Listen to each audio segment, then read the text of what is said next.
Shalom, damai sejahtera dari Tuhan kita Yesus Kristus menyertai kita semua. Kita bersyukur saudara, hari ini kita sudah memasuki bulan Februari, tanggal 2 saudara. Kita percaya sampai hari ini kalau kita boleh ada, itu karena pimpinan dan pertolongan Tuhan. Dan sebelum kita memulai aktivitas sepanjang hari ini, saya mengajak kita untuk merenungkan lagi sebagai firman Tuhan. Marilah sebelumnya kita siapkan hati dan kita berdoa. Bapa kami dalam surga, kami bersyukur Tuhan boleh memimpin kami memasuki bulan yang kedua di tahun 2021. Kami tahu Tuhan di depan masih ada tantangan, ada pergumulan, tapi kami juga tahu bahwa pertolongan penyertaan Tuhan juga akan selalu ada. Sebentar ini Tuhan kami mau merenungkan firman-Mu, berbicaralah kepada kami Tuhan. Di dalam nama Tuhan kami Yesus Kristus kami berdoa dan kami memohon. Amin. Bapak Ibu Saudara, perenungan pagi kita hari ini diambil dari Mazmur pasalnya ke-41 Saudara. Ayat 1 hingga ayatnya yang ke-14. LAI memberikan judul pasal ini doa minta penyembuhan. Saya akan bacakan secara cepat untuk kita semua Saudara. Mazmur pasal 41 demikian firman Tuhan. Untuk pemimpin biduan Mazmur Daud. Berbahagialah orang yang memperhatikan orang lemah. Tuhan akan meluputkan dia pada waktu celaka. Tuhan akan melindungi dia dan memelihara nyawanya, sehingga ia disebut berbahagia di bumi. Engkau tak akan membiarkan dia dipermalukan musuhnya. Tuhan membantu dia di ranjangnya waktu sakit. Di tempat tidurnya kau pulihkannya sama sekali dari sakitnya. Ayat kelima. Kalau kataku, Tuhan kasihanilah aku. Sembuhkanlah aku, sebab terhadap Engkaulah aku berdosa. Musuhku mengatakan yang jahat tentang aku. Bilakah ia mati dan namanya hilang lenyap? Orang yang datang menjenguk berkata dusta, hatinya penuh kejahatan, lalu ia keluar menceritakannya di jalan. Semua orang yang benci kepadaku berbisik-bisik bersama-sama tentang aku. Mereka merancangkan yang jahat terhadap aku. Penyakit jahanam telah menimpa dia. Sekali ia berbaring, takkan bangun-bangun lagi. Bahkan ayat 10 saudara, bahkan sahabat karibku yang kupercayai, yang makan rotiku, telah mengangkat tumitnya terhadap aku. Ayat 11, tetapi engkau ya Tuhan, kasihanilah aku dan tegakkanlah aku. Maka aku hendak mengadakan pembalasan terhadap mereka.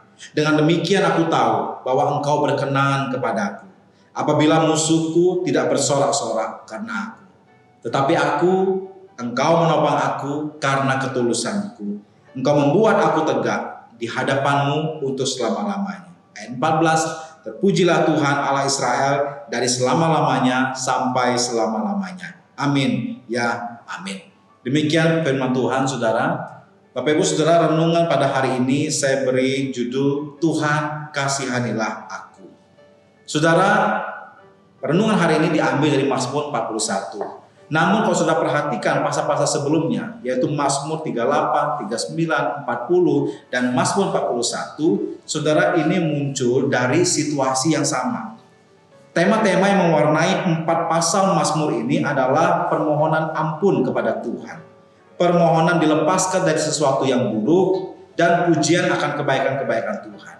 Saudara, Mazmur-Mazmur ini dilatar belakangi oleh keadaan atau kondisi di mana Daud itu sedang mengalami pemberontakan. Dari siapa? Yaitu dari Absalom, anaknya sendiri. Dan bagi Daud, saudara, ini adalah pergumulan yang berat. Banyak orang punya anak yang suka berontak. Tapi tidak banyak orang punya anak yang sangat membenci orang tuanya. Sebagaimana bencinya Absalom sama Daud. Sampai-sampai mau membunuh Daud, ayah kandungnya sendiri. Padahal saudara, Absalom itu bisa disebut sebagai anak yang paling dikasihi Daud. Tapi saudara, tidak ada asap kalau tidak ada api. Pemberontakan Absalom ini adalah sebagai salah satu akibat, saudara, dari dosa Daud dengan Batsheba, dosa perzinahan, dan juga pembunuhan Uria, suami sah daripada Batsheba. Nah, saudara, dari sini kita bisa melihat sesuatu. Bahwa kejahatan atau kesalahan itu bisa diampuni. Tetapi konsekuensi atau resiko dari kesalahan itu tetap harus dijalani. Dan memang itulah cara kerja Tuhan. Apa yang kau tabur, itu yang kau tuai. Saudara memang dikasihi, dosa saudara diampuni. Tapi akibat dari kesalahan saudara tetap harus saudara tanggung sebagai pembelajaran dan bentukan saudara. Daud itu harus membayar akibat dosanya itu sampai puluhan tahun, saudara. Itu kalau mau dihitung berdasarkan masa hidup daripada Absalom. Dan di masa-masa ia sedang dikudeta, saudara, masa-masa itulah yang diyakini Daud itu membuat mazmur-mazmur ini sebagai ekspresi atau gambaran pengalamannya dalam menghadapi semuanya bersama dengan Tuhan. Saudara, masa itu adalah masa perang saudara dalam sejarah kerajaan Israel ketika masih bersatu. Perang antara pasukan ayah dan pasukan anak. Perang antara keluarga Daud sendiri. Sepanjang sejarah Israel, saudara, belum pernah ada keluarga raja yang saling berperang. Raja yang diserang atau digulingkan orang lain memang ada. Tetapi raja yang diserang atau digulingkan oleh anaknya sendiri itu hanya dialami oleh Raja Daud. Saudara, Mazmur 41 ini menggambarkan tentang permohonan Daud kepada Tuhan. Yang mana itu pun merupakan lanjutan dari Mazmur pasal 38, 39, dan 40. Pada pasal 41, saudara, secara cepat kita akan bahas ayat per ayat. Pasal 41 ayat 1 sampai 4 itu Daud mengatakan tentang berbahagialah orang yang memperhatikan orang yang lemah. Kepadanya Tuhan akan meluputkan, melindungi, dan membantu, dan seterusnya. Ini menunjukkan tentang nasib seseorang yang baik. Ketika dia melakukan hal yang baik, maka pasti akan dirasakan kebaikan Tuhan. Lalu lanjut kepada ayat ke-5 sampai 10, saudara. Ini langsung menunjuk kepada dirinya yang sedang berdosa dan apa saja yang dia hadapi sebagai akibat daripada dosa dan kesalahannya. Saudara, ini seperti menunjukkan sebuah perbandingan, sebuah kontras. Bahwa Daud itu bukan seorang yang baik, maka itu dia mengalami kesusahan. Perbandingan antara Daud dengan orang yang dianggap tadi melakukan kebaikan di ayat 1 hingga ayat yang keempat. Dia tuliskan di situ kalau dia sedang punya musuh atau orang-orang yang mengharapkan kematiannya. Bahkan di ayat 10 secara spesifik, saudara, dia katakan ada seorang sahabat karibku yang kupercayai, yang makan rotiku, tetapi telah mengangkat tumitnya terhadap aku. Saudara, ayat 10 ini diduga merujuk kepada Ahitofel. Siapa itu Ahitofel? Saudara, Ahitofel itu adalah penasihat Raja Daud yang sangat disegani Daud dan diandalkan oleh Daud karena dia sangat bijak, dan nasihat yang diberikan Ahitofel ini adalah sama dengan petunjuk yang dimintakan daripada Allah. Karena itu, saudara, ketika dikabarkan kepada Daud bahwa Ahitofel ini ada di antara orang-orang yang bersepakat dengan Absalom untuk melawan Daud, Daud merasa sangat sedih. Dan dia tidak bisa berbuat apa-apa, saudara. Dia hanya bisa berharap supaya Allah itu menggagalkan nasihat-nasihat yang diberikan Ahitofel kepada Absalom. Nah, saudara, menarik bahwa ayat 10 ini juga pernah dikutip oleh Tuhan Yesus dan ditulis di dalam keempat kitab Injil. Yesus mengutip ayat itu ketika ia merujuk kepada Yudas Iskariot yang merupakan murid, bisa dikatakan juga seperti sahabat yang sudah mendampingi Yesus cukup lama dalam pelayanan, orang kepercayaannya, namun ternyata mengkhianati Yesus. Kalau saudara mau tahu di Injil mana saja Yesus mengatakannya, saudara bisa buka Alkitab buku saudara, lalu lihat catatan kecil di bawah Mazmur pasal 41, di situ sudah ditulis oleh LAI. Nah, saudara, Yesus itu bisa sampai mengutip kalimat ini. Berarti Yesus sebagai Tuhan sangat mengetahui apa yang Daud rasakan pada saat itu. Kemudian saudara lanjut lagi pada Mazmur 41 ayat 11 hingga 14. Menunjukkan kalau Daud itu dia tetap mengharapkan kebaikan Tuhan. Walaupun dia sadar dia bukan seorang yang baik dan dia bukan seorang yang layak dapat kebaikan Tuhan. Tapi dia tetap berharap kepada Tuhan. Dan di akhirnya dia menutup dengan memuji Tuhan. Saudara, inilah Mazmur permohonan Daud. Nah, saudara, pertanyaannya, apakah yang bisa kita pelajari dari Mazmur pasal 41 ini? Saudara, hal utama yang harus kita pelajari dalam bagian ini adalah kita mampu memilah atau membedakan hukuman Tuhan dengan status kita sebagai anak Tuhan. Saudara, Daud adalah raja pilihan Tuhan dan dia sedang diberikan hukuman oleh Tuhan. Tetapi hukuman Tuhan tidak membatalkan statusnya sebagai anak Tuhan atau sebagai raja. Dia tetap anak Allah, saudara. Justru penghukuman Tuhan itu diberikan demi mengarahkan kita untuk bertobat, untuk mencari penghiburan dari Tuhan dan memohon kekuatan kepada Tuhan. Daud sendiri sudah tetap mengatakan bahwa Tuhan masih menopang dia dan membuatnya tegak. Itu dicatat di ayat ke-13. Nah, saudara, ketahuilah bahwa Tuhan itu tetap memberikan belas kasihan kepada kita di tengah-tengah ketidakmengertian kita ketika kita melakukan sesuatu. Tetapi, saudara, Tuhan pasti akan memberikan konsekuensi dari setiap kesalahan-kesalahan yang kita lakukan. Dia ingin agar anak-anaknya itu hidup suci. Jika kita gagal memelihara kesucian hidup, maka Tuhan pasti akan menghukum. Tetapi saudara, biarlah kita belajar dari Daud. Daud menerima hukuman yang diberikan kepada dia sebagai akibat pelanggaran yang sangat besar. Hukuman yang diberikan juga sangat berat, saudara. Tetapi perhatikan bahwa kebergantungan Daud kepada Tuhan itu tidak pernah hilang. Bahkan justru makin bertambah, saudara. Justru di dalam penghukuman, Daud itu mendapatkan anugerah yang sangat besar. Ketika dia dihukum, dia tetap merasakan Tuhan itu tidak pernah berhenti menyertai dia dan memelihara iman di dalam hatinya. Ini adalah sebuah anugerah, karena dia merasa dia sudah bersalah, dia tidak layak mendapatkan kebaikan Tuhan.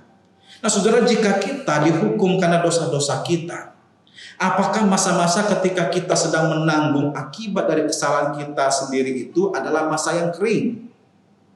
Ataukah masa itu menjadi masa yang penuh dengan refleksi diri, merenung, dan terutama rindu untuk memperbaiki kembali relasi dengan Tuhan? Sebab banyak orang, saudara, tanpa sadar ketika dia melakukan dosa, lalu akhirnya dia harus menerima konsekuensi dari dosa atau kesalahan yang dibuat. Akhirnya, saudara, ketika dia menjalani masa-masa konsekuensi itu, dia merasa Tuhan itu jahat. Lalu dia merasa tidak layak lagi jadi anak Tuhan. Sehingga akhirnya dia pun meninggalkan Tuhan. Padahal, saudara, penghukuman yang Tuhan berikan itu pasti bukan sekedar ajang pamer kuasa daripada Tuhan. Tetapi itu adalah cara Tuhan untuk menyucikan kita dan supaya kita itu kangen lagi kepada Tuhan. Ingin lagi ikut jalan Tuhan. Saudara, saya tahu ini tidak mudah. Bagaimana kita bisa berpikir kita sedang dikasihi Tuhan ketika kita sedang menjalani kesusahan oleh karena hukuman Tuhan.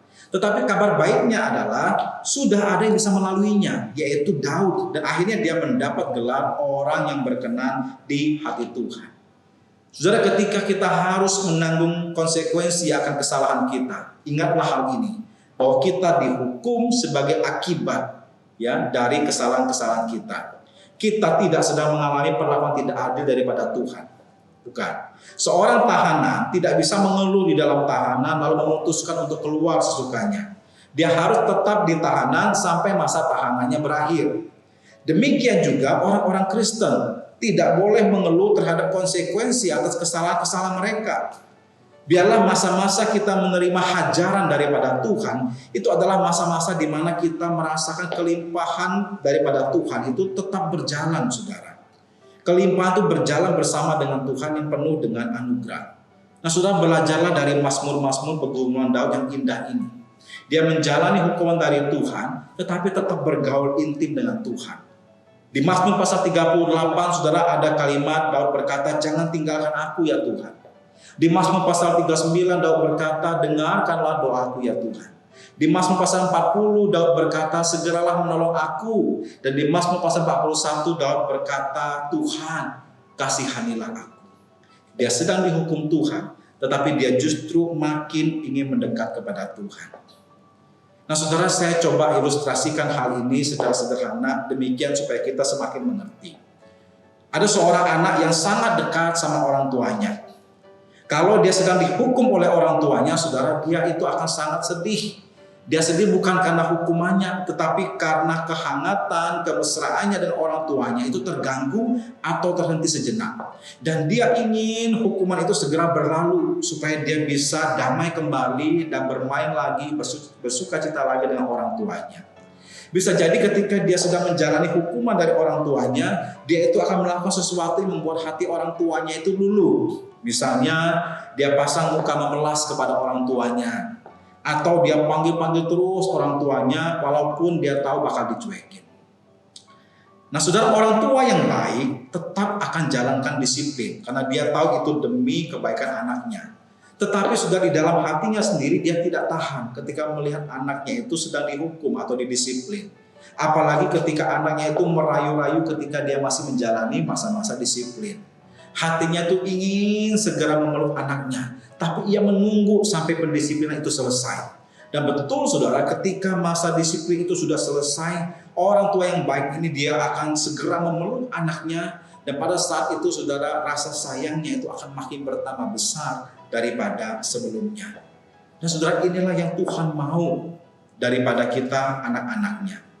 Saudara, saat ini saya tidak tahu bagaimana kondisi relasi saudara dengan Tuhan. apakah saudara sedang menjalani hukuman daripada Tuhan. Tetapi saudara, saya mau beritahu bahwa Tuhan tidak pernah tidak sayang kepada kita barang sedetik pun. Apapun yang sedang saudara alami saat ini, berusahalah untuk mendekat kepadanya.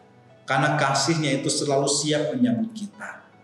Tuhan itu terus menunggu kapan kita mau mendekat kepadanya. Karena Dia siap untuk menghujani kita dengan limpahan kasih-Nya. Oleh sebab itu saudara, marilah datang kepadanya dengan kerendahan hati. Dan berkata kepada Tuhan, Tuhan, kasihanilah aku. Amin. Kiranya perenungan pagi ini boleh memberkati kita semua. Selamat beraktivitas, Tuhan memberkati.